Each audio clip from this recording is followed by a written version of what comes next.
तेरे नाम की ओढ़ चुनरिया, तेरे नाम की ओढ़ चुनरिया, नाचो बीच बाजार में, नाचो बीच बाजार में, ऐसी हालत होगी मेरी खाना तेरे प्यार में, खाना तेरे प्यार में, खाना तेरे प्यार में, खाना तेरे प्यार। बोलिए कृष्ण कन्हैया लाल की, सद्गुरु भगवान की। तेरे नाम की ओढ़ चुनरिया, नाचो बीच बाजार। परीक्षित की बुद्धि बिगड़ गई। देखो आज गलत व्यक्ति की वस्तु को सिर पे धारण किया ना, क्या?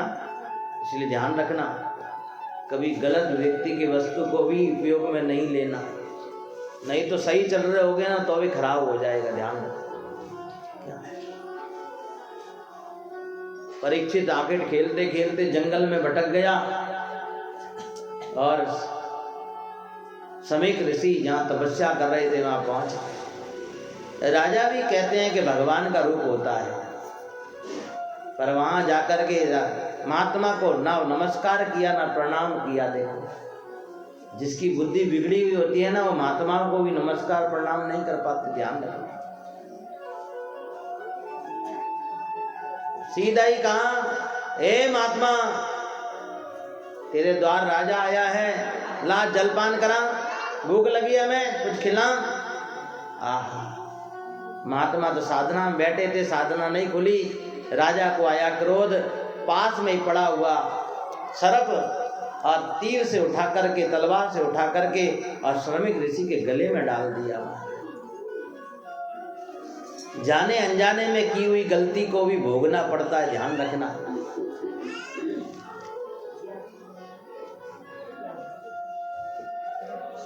इधर श्रमिक ऋषि का बेटा यमुना नदी के किनारे बालकों के संग में खेल रहा था। किसी ने जाकर के कहा, श्रृंगी ऋषि दौड़ा दौड़ा आया, पिता के गले में मरा हुआ सर्प देखा, चिल्लाने लगा, पिताजी पिताजी। महाराज ओहो, हाथ में जल लेकर के और संकल्प किया कि जिस किसी ने भी ये मेरे पिता के गले में सर्प डाला है ना, आज से ठीक 7वें दिन उस राजा की मृत्यु हो जाएगी। यही तक्षक सांप आकर के उसे डसेगा और वो मर जाएगा।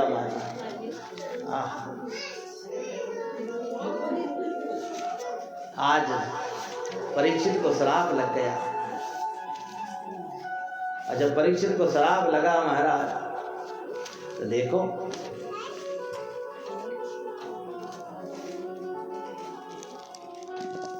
परीक्षित तो घर लौट करके आ गया, पर श्रमिक ऋषि को जब पता चला तो श्रमिक ऋषि ने कहा, बेटा तुमने ये क्या कर दिया? जाने अनजाने में राजा को श्राप दे दिया। तुमने अच्छा नहीं किया। हमें राजा को जाकर के सावधान करना चाहिए, क्योंकि राजा मरने वाला है। इसीलिए श्रमिक ऋषि ने राजा को जाकर के सावधान किया कि हे राजन, आज से 7वें दिन तुम मर जाओगे, इसीलिए तुम अपनी मुक्ति का कोई उपाय कर लो। क्या? मुक्ति का कोई जतन कर ले, रोज थोड़ा थोड़ा हरि का जन कर ले। थोड़ा थोड़ा करोगे ना महाराज तो जीवन में भजन बढ़ जाएगा, ज्यादा नहीं कर पाओगे। ध्यान रखना। इसीलिए श्रमिक ऋषि ने जाकर सावधान किया और राजा अपनी आज पत्नी के पास जाकर के कहता है, अरे देवी, तुझे पता है कि मैं दावे से कह सकता हूं कि 7 दिन में मैं नहीं मरूंगा। क्या कहता है? कि 7 दिन में मैं नहीं मरूंगा। कोई कह सकता है क्या ऐसा? कोई गारंटी पेपर है क्या? बताओ महाराज, किसी का भी कोई गारंटी पेपर नहीं है। मोबाइल में भले 3 महीने का रिचार्ज हो, पर जिंदगी का रिचार्ज नहीं है हमारा। ध्यान रखना। क्या? इसीलिए कोई जिंदगी का रिचार्ज हमारा करा दे महाराज, जिससे हमारी जिंदगी बढ़ जाए, जीवन बढ़ जाए। पर जिंदगी का रिचार्ज ना आज हुआ ना कल होगा महाराज।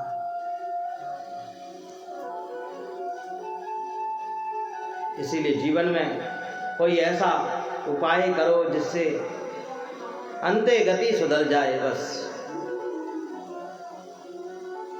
राजा परीक्षित को जब पता चला कि मैं 7 दिन में मरने वाला हूं, परीक्षित ने अपना राजपाट छोड़ करके और महाराज गंगा नदी के किनारे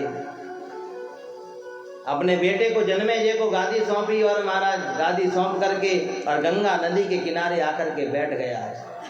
राजपाट छोड़ करके आया है। हम तीर्थों में जाते हैं पर हमारा राजपाट नहीं छूटता महाराज, हमारा वैभव नहीं छूटता महाराज। जैसे थे आज वैसे के वैसे ही हैं। इसीलिए जीवन में अगर परमात्मा की तरफ बढ़ो ना तो कुछ छोड़ करके बढ़ो, और जब तक छोड़ोगे नहीं ना तब तक जीवन में बदलाव नहीं आने वाला। बोलिए सदगुरु भगवान की। परीक्षित आज अपना राजसी पोशाक उतार करके, सारा वैभव उतार करके, सब कुछ छोड़ करके और महाराज यमुना नदी किनारे पहुंच गया। वो पावन सुखताल की पावन धरती जहां यमुना बहती है। गंगा नदी किनारे बहुत लोग जाते हैं, कभी मौका लगे ना तो कभी जाना सुखताल की धरती पर। कहाँ है पता है? ये परीक्षित की को मुक्ति का उपाय सुखताल की पावन धरती पर, मुजफ्फरनगर उत्तर प्रदेश की धरती जहाँ सुखताल धरती है। ऐसा पावन नगर, हजारों संतों को पता चला कि परीक्षित राजपाट छोड़ करके आया है। इसीलिए सब लोग परीक्षित के पास धीरे धीरे करके सब उधर बढ़ने लगे। अब तो वहाँ भीड़ मचने लगी महाराज, इतनी भीड़ हो गई कि महाराज अब तो परीक्षित सबसे एक ही सवाल पूछता है कि जो जल्दी मरने वाला हो उसे क्या करना चाहिए। क्या परीक्षित ने क्या पूछा? जो मरने वाला हो उसे क्या करना चाहिए? क्या भरोसा है इस जिंदगी का? बोलो, भरोसा है क्या? क्या भरोसा है इस जिंदगी का, साथ देती। अरे हमसे पूछो, आज करीबन 1.5 साल पहले हमारे स्वर्गीय श्री भंवरलाल जी, मैंने कहा कल आऊँगा मैं भोजन करने के लिए। क्या? उनको कह के गया था मैं कल जरूर पक्का भोजन करने आऊँगा, पर मैं ना आ पाया ना वो मिल पाए मुझे। जिंदगी का कोई भरोसा नहीं है महाराज। क्या कल का भोजन 1.5 साल बाद हुआ? बोलो, अब आओ और गुड़ा कोई दूर है क्या? बोलो, दूर है क्या? सोचो कि कितनी व्यस्तता है जीवन में, है? कल का कह करके गए थे और 1.5 साल बाद वापस घर में आना हुआ। इसीलिए परीक्षित को जब शराब लग गया, परीक्षित मुक्ति का उपाय ढूंढता है। हजारों ऋषि महात्मा आकर के बैठ गए और वो यही कहता है, क्या भरोसा है जिस जिंदगी का, साथ देती नहीं ये किसी का, साथ देती नहीं ये किसी का, साथ देती नहीं ये किसी का, क्या भरोसा है इस जिंदगी का, साथ दे। आइए हम भी गुनगुनाते हैं किस प्रकार परीक्षित अपनी मुक्ति का उपाय ढूंढ रहा है, क्योंकि मौत सबको आनी है, जिंदगी सबकी चली जानी है। मीठी मीठी करतल ध्वनि के साथ में पावन भजन हम भी गुनगुनाए। एक जिंदगी का कड़वा सत्य है जिसे हम भूल जाते हैं। बोलिए कृष्ण कन्हैया लाल की, हरि बोल।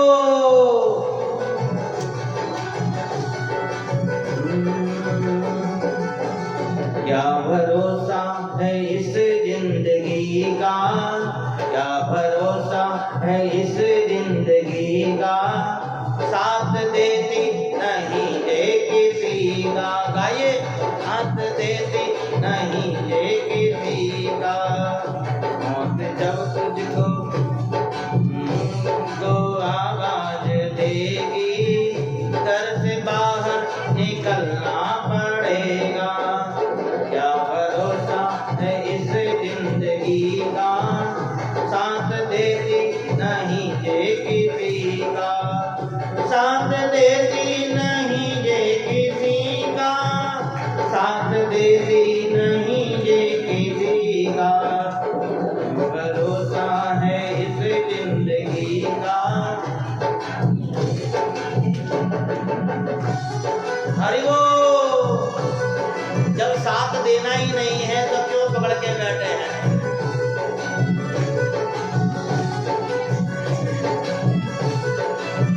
धीरे धीरे सांसों की लड़ियां कम हो रही हैं महाराज।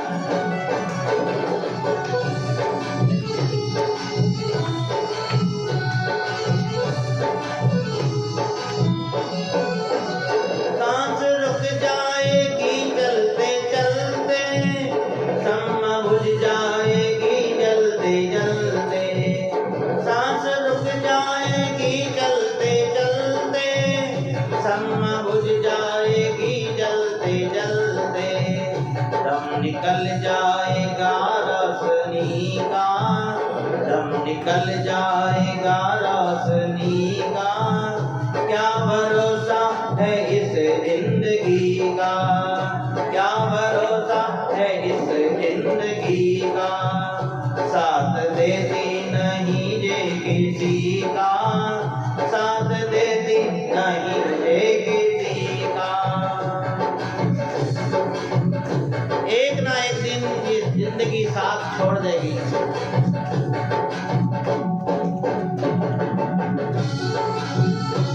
आज राजा परीक्षित राजपाट छोड़ करके, वैभव को छोड़ करके और गंगा किनारे आकर के बैठा है।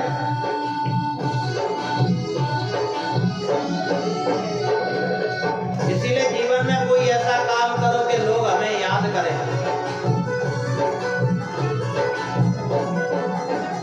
हम रहे ना रहे याद रहेगी, रास्ता अपनी दुनिया कहेगी।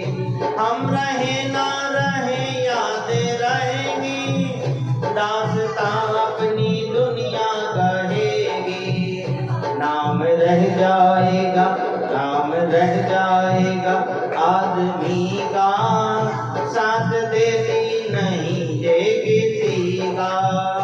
नाम रह जाएगा आदमी का, साथ देती नहीं ये किसी का।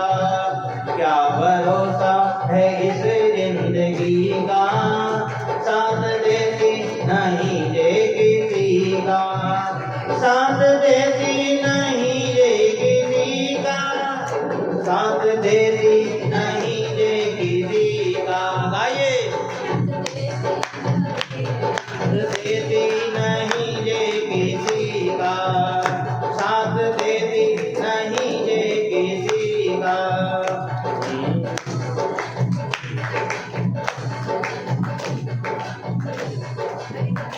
साथ देती नहीं ये किसी का। मौत जब तुझको आवाज देगी, घर से एक ना एक दिन निकलना पड़ेगा। क्या जिस घर को आप अपना बना करके बैठे हो ना महाराज, एक ना एक दिन उसे खाली, बोलो, अरे बोलो ना, खाली करना। हाँ, भले ही बढ़िया बेडरूम बनाओ, डल्लर का गद्दा लगाओ, भले ही एयर कंडीशन लगाओ, भले ही सोफा सेट लगाओ, एक दिन तो खाट पकड़नी। अब पता है क्या, बोलो राम, राधे राधे। क्या बात है, बहुत सुंदर। जीवन के अंदर जो सत्य है उसे हम भूल जाते हैं, ध्यान रखना, और मिथ्या वस्तु को पकड़ करके बैठे हैं। और आज देखो, जब राजा परीक्षित ने अपना सारा वैभव छोड़ करके गंगा किनारे आ गया तो महाराज हजारों महात्माओं की भीड़ लग गई। संत आ गए बहुत सारे, इतने संत आए महाराज कि वहां तो ढगला भीड़ हो गई हो। एड़ो लागे कि मारा आज भंडारो टही है, हैं? पर परीक्षित सबने वही पूछे कि मारे तो 7 दिन बाद जाओ ना है, जाओ ना है, जाओ ना है, काई करूं, हैं? आपने कटई अपने विवाह शादी में जाना हो ना तो हमारा 8 दिन पहला अपना तैयारी कराओ, बढ़िया सूटकेस लगाओ, बढ़िया अपना सेट मैट जो भी रखना हो सब रखाऊं मैं, हैं? रखते हो ना? कभी साड़ी का सेट, कभी हमारा टाई कोट का सेट, मारा कभी चूड़ियों का सेट, कभी बिंदी का सेट, आजकल सब पूरा सूटकेस तैयार करे मारा। पति के माने तो 8 दिन के लिए जाना है, हैं? और आजकल तो शादी ब्याह छोड़ो, कोई तीर्थ में भी जावे ना मारा तो पूरे तैयारी में जावे। अब बेटे बढ़िया लग्जरी रूम ढूंढी ने और बेटे रह गए कभी। अब तीर्थ में भी अपना सुविधा ढूंढो मारा तो बड़े अरे तीर्थ का ही काम ना है, इससे बढ़िया अपना घर बढ़िया है। राजा परीक्षित सब कुछ भी लेकर के नहीं निकला घर से, इसीलिए उसका नाम क्या पड़ा? राजा था ना, इसलिए राज ऋषि नाम पड़ा। और राज ऋषि आज गंगा किनारे आकर के बैठा, पर आज परीक्षित का उद्धार करने कौन आवे? क्योंकि महाराज सुखदेव जी तो साधना कर रहे हैं, भजन कर रहे हैं। अचानक सुखदेव के हृदय में आवाज आई, आप योग बन जाओगे ना तो योग गुरु आपको अपने आप मिल जाएगा, ध्यान रखना। क्या गुरु ढूंढने की आवश्यकता नहीं पड़ती है, आप जिस दिन योग बन जाओगे ना उस दिन योग वस्तु आपको प्राप्त मिल जाएगी। अरे अरे अरे राम राम राम राम कहीं हो गया? अरे अरे अरे हाँ ठीक है, क्या दिया?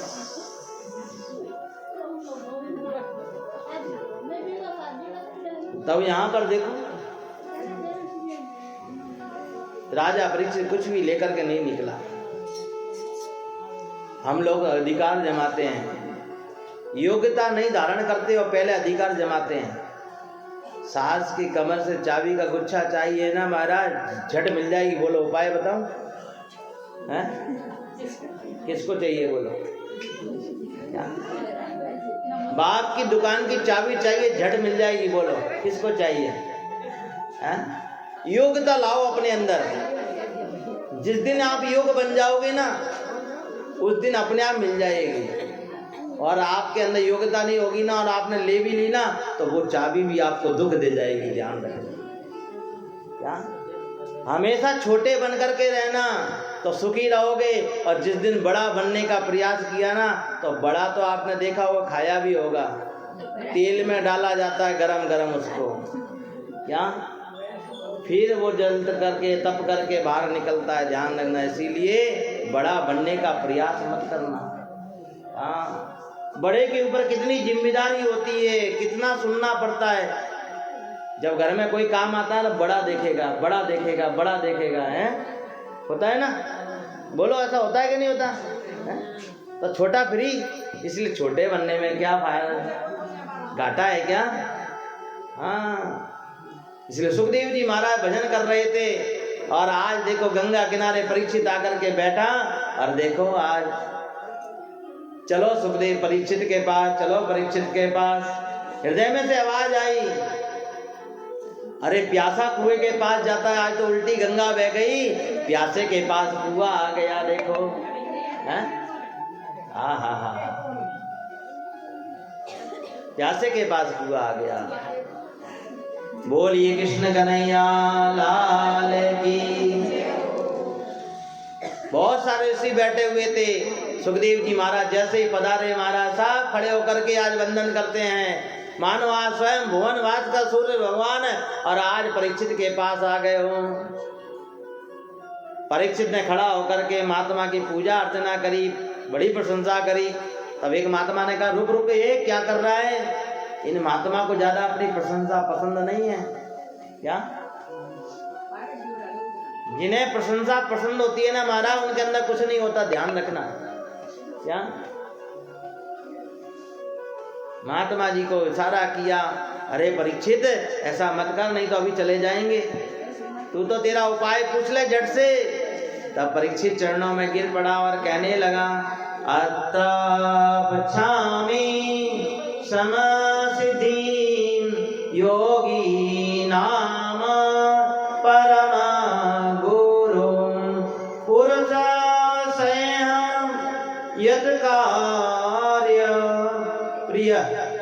मणा से सर्व था।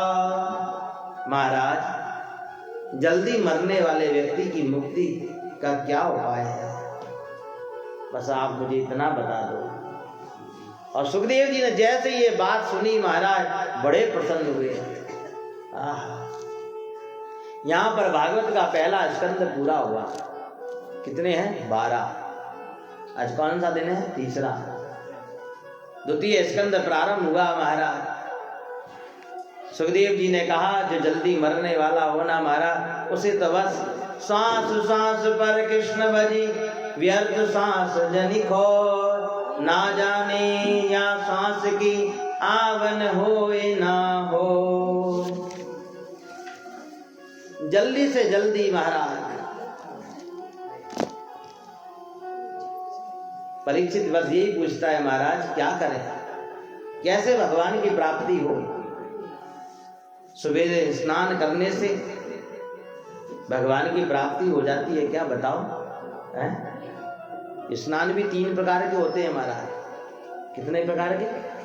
3 प्रकार के। ब्रह्म मुहूर्त में स्नान जो होता है वो ऋषि स्नान है। सूर्य की साक्षी में जो स्नान होता है वो मनुष्य स्नान है।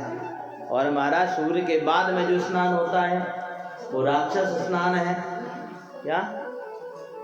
सूर्य सिर पे आ जाए फिर स्नान करे तो वो स्नान नहीं, वो तो राक्षस स्नान है। क्या? आहा। इसीलिए सुबह जल्दी उठो।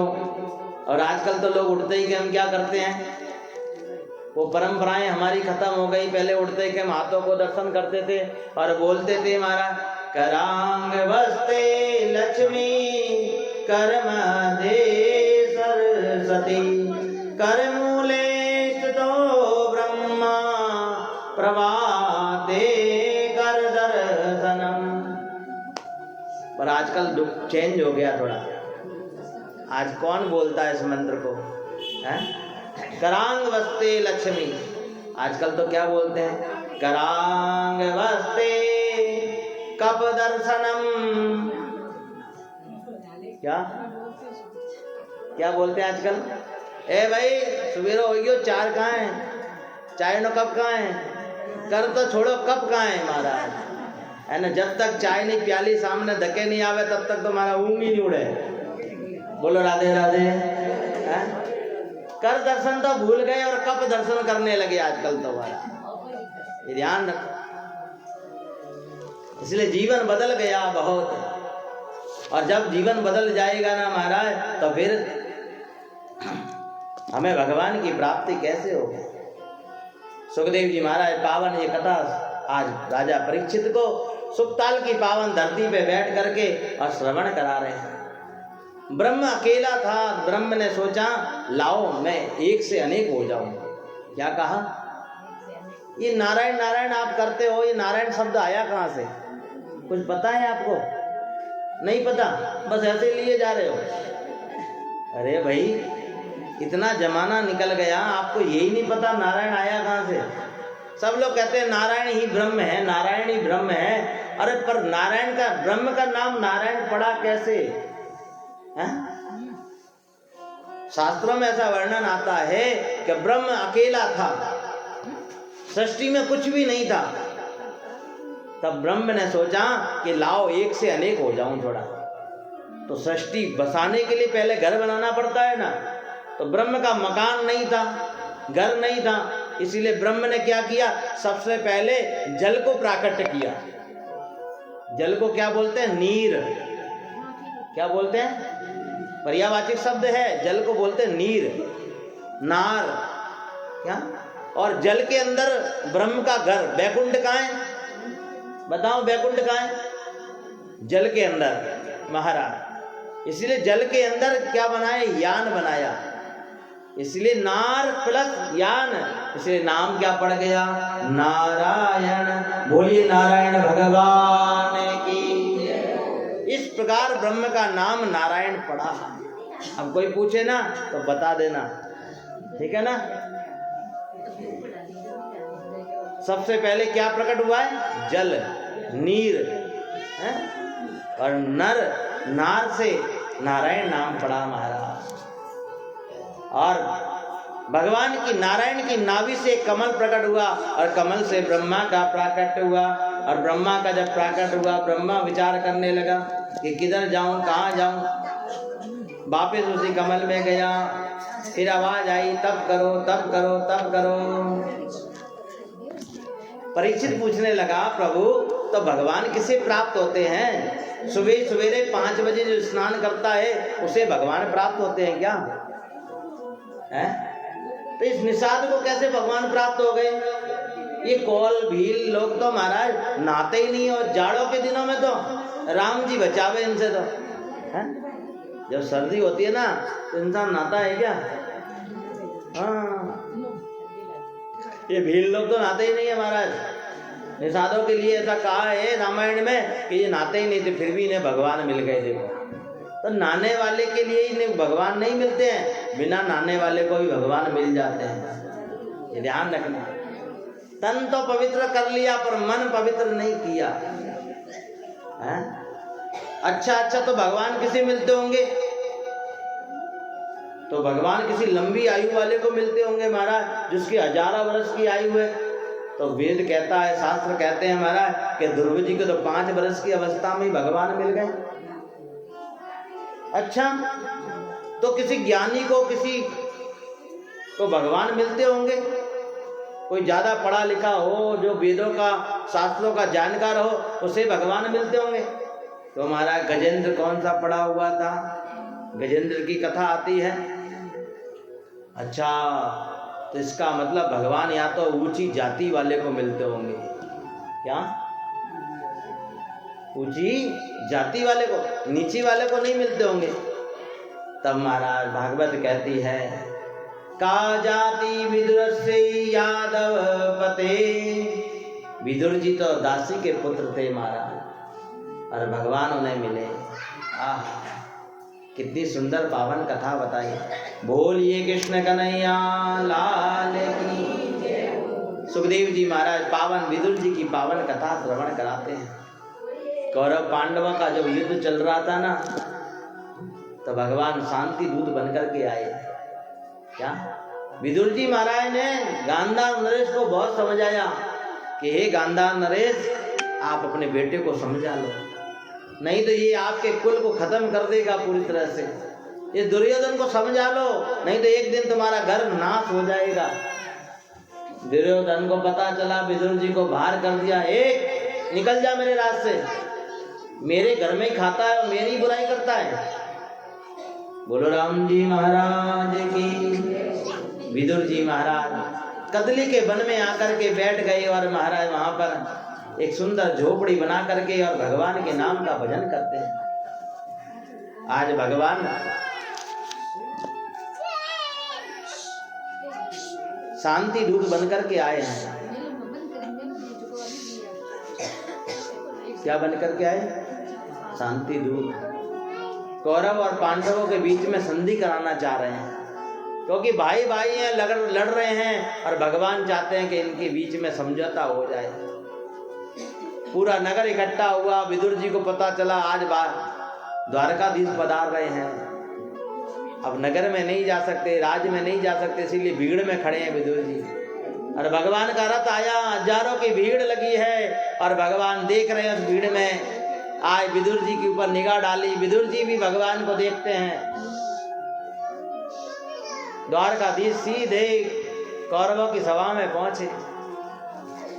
विदुर जी ने कहा, विदुरानी तू घर जा, पता नहीं कन्हैया कब अपने घर आ जाए, कुछ नहीं कह सकते क्या, इसलिए तू घर जा, मैं देख के आता हूँ राज्यसभा में क्या बातें हुई, क्या समझौता मिला कि नहीं मिला, संधि हुई कि नहीं हुई।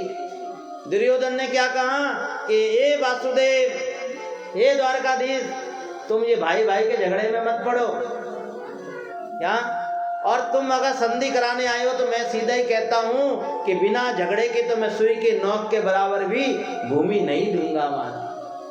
क्या आज झगड़ा काय का है? संपत्ति का ही तो है। परिवारों में, कोर्टों में केस चल रहे हैं महाराज, काय के चल रहे हैं? जब छोटे थे महाराज एक थाली में बैठ करके खा लिया करते थे, और आज देखो महाराज उसी थाली को काटने में लगे हैं।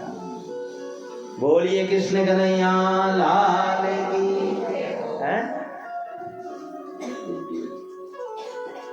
जब छोटे थे तो कहते थे मेरी माँ मेरी माँ मेरी माँ, और बड़े हो गए तो अब तेरी माँ तेरी माँ तेरी माँ है।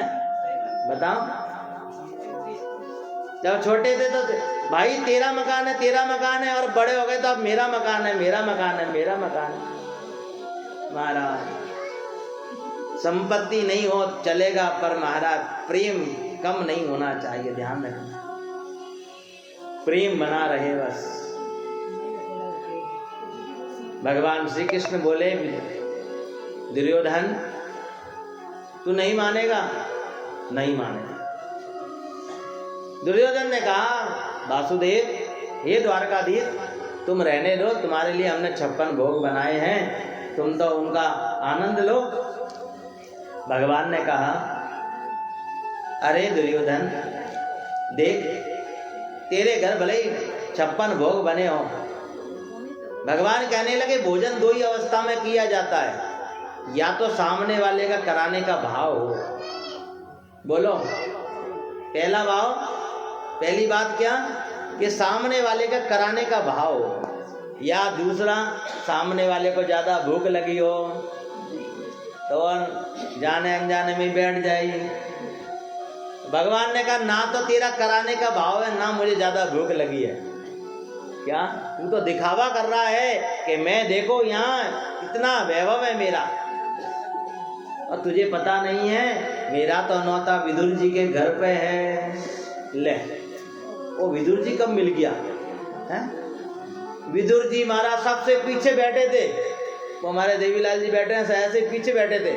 वो तो चप्पड़ छोड़ करके भागे वहां से, ऐसे भागे और घर जाकर अरे विदुरानी विदुरानी, अरे ये जल्दी कर फटाफट। अरे हुआ क्या, क्या हुआ? अरे वो कन्हैया भरी सभा में कह रहा है कि आज विदुर जी के घर नौता है मेरा। ले, मैं कब नौता दियो है? भगवान कब किसे मान दे दे, किसे सम्मान दे दे महाराज पता नहीं चलता, ध्यान रखना। तू झटपट घर को साफ कर, आज कन्हैया आ रहा है अपने घर, वासुदेव का बेटा आ रहा है, द्वारकाधीश पधारने वाले हैं, और मैं बाजार जाकर के माखन मिश्री लेकर के आता हूँ। आहा, विदुरानी उठाई झाड़ू और महाराज पूरे घर को आज साफ करने लगी, और साफ करते करते महाराज विदुरानी तो आज बोल बैठी, ओ मेरी झोंपड़ी के भाग, वाह भाई वाह, अरे अरे अरे डब जाओ। पूरे घर को साफ करती है और विदुरानी कहती है अरे आज तो मेरे भाग खुलने वाले हैं। भगवान पता नहीं किस पर कृपा करते हैं महाराज, कह नहीं सकते। और गुनगुनाती जाए और काम करती जाए, घर का काम करो ना, गोविंद का नाम लेकर के करो। रसोई बनाओ तो गोविंद का नाम लेकर के बनाओ। ये घरों में आप लोग बोलते हो ना आज हम क्या बना, खाना बना रहे हैं, कभी मत बोला करो कि हम खाना बना रहे हैं, हम प्रसाद बना रहे हैं, भोजन बना रहे हैं। खाना किसे कहते हैं पता है आपको? जो अपने मुख से कहता है हम खाना बना रहे हैं, तो वो अपने घर में मांस पका रहा है महाराज। ये ध्यान रखना, जिसने कह भी दिया गलती से कि खाना बन रहा है, उसके घर का भगवान भोग नहीं लेते कभी, ये ध्यान रखना। और विदुरानी आज देखो कितने आनंद में झूमते हुए, ओ मेरी झोंपड़ी के भाग आज ले जाएंगे, श्याम आएंगे, ओ श्याम आएंगे आएंगे श्याम। तो गाइए सब लोग बड़े सुंदर भाव से, सब लोग मेरे साथ में। शायद विदुर जी के बाद अपने घर भी भगवान आ जाए। हरि बोल। तो मेरी झोंपड़ी के भाग आज भूले जाएंगे, श्याम आएंगे। मेरी झोंपड़ी के भाग आज भूले जाएंगे, श्याम आएंगे, श्याम आएंगे आएंगे। गाइए आप लोग झूम दे भाई। श्याम आएंगे आएंगे श्याम, मेरी झोंपड़ी के भाग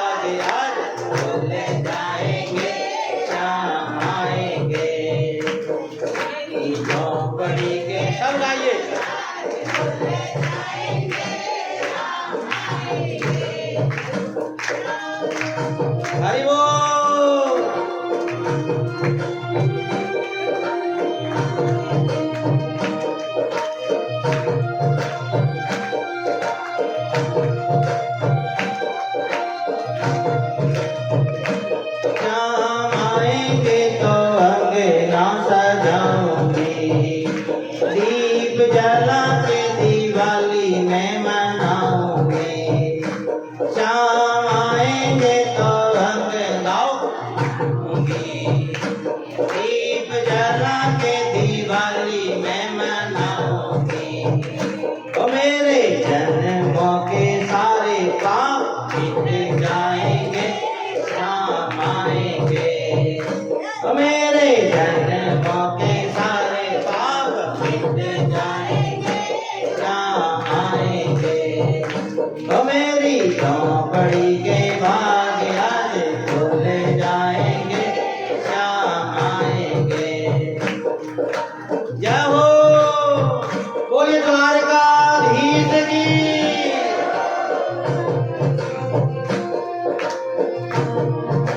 सुंदर भाव बनाओगे, द्वारकाधीश हमारे घर भी आए।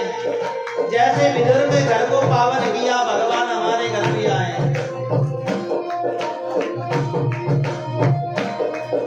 विदुरानी घर को सजा रही है और भगवान आ रहे हैं धीरे धीरे।